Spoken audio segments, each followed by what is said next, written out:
पिता पुत्र पवित्र आत्मा के नाम पर आमीन। आप सबों को जय यीशु। मेरे भाई मेरी बहन, अभी हम लोग निर्गमन ग्रंथ के अध्याय 7 पर मनन करेंगे। और अब हम देखते हैं, प्रभु का वचन कहता है, मैं फिरौन के हृदय को कठोर बना दूंगा। तो प्रभु क्यों कठोर बनाया उसका हृदय को? इसीलिए कठोर बनाया ताकि मिस्र के लोग प्रभु पर विश्वास नहीं करते थे और प्रभु को नहीं जानते थे, इसलिए बहुत सारे देवी देवताओं को वे मानते थे। और तब जब प्रभु फिरौन का हृदय कठोर बनाएगा तो बहुत सारे चिन्ह चमत्कार दिखाते हुए लोगों को अपना परिचय देगा। और हम देखते हैं 10 विपत्ति मिस्र के ऊपर आता है। ये 10 विपत्ति देवी देवताओं के ऊपर एक प्रहार था। प्रभु ये दिखाना चाहता था कि मैं ही सर्वशक्तिमान हूँ, मैं ही प्रभुओं का प्रभु हूँ, मैं ही देवताओं का देवता हूँ और मेरे सिवाय और कोई नहीं है। मेरी ही शक्ति है और कोई शक्ति ऐसे नहीं है। मैं ही सारे संसार का बनाने वाला मैं ही हूँ, मैं ही सारी पृथ्वी पर शासन करने वाला हूँ, मैं ही पृथ्वी को संचालित करने वाला हूँ। ये दिखाना चाहता था।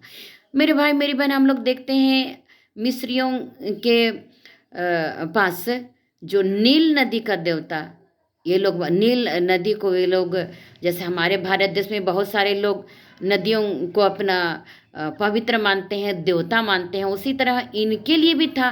नील नदी को ये लोग देवता मानते थे। नील नदी का देवता था ऑफिस था, मेंढक का देवता हेगा था, डांसों का देवता था वो खेपरा ब्रिंग था, ओले का देवता था, काले सांड का देवता था, उसको आपिस बोलते हैं हम।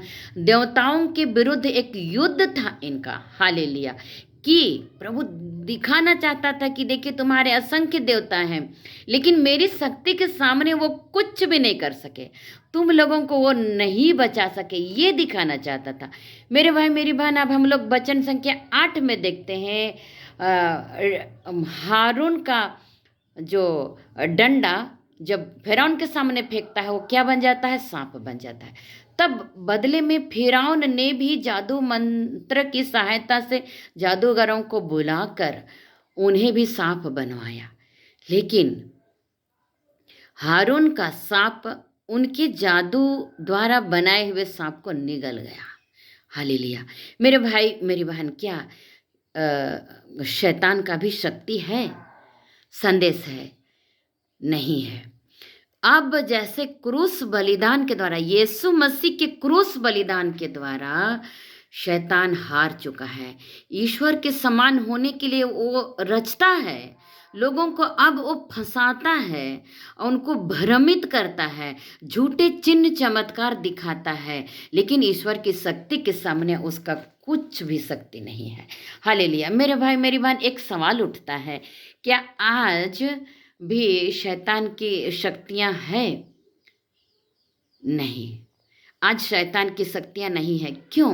क्योंकि हम लोग प्रकाशन ग्रंथ के अध्याय 12 वचन संख्या 7 में जब पढ़ते हैं तो पता चलता है स्वर्ग में मिखाइल और उसके दूतों के बीच में युद्ध हुआ और तब शैतान पृथ्वी पर गिरा दिया गया है, पृथ्वी पर पटक दिया गया है। मतलब आज शैतान हारा हुआ है, लेकिन वो चिन्ह चमत्कार दिखाता है और लोगों को भ्रमित करता है।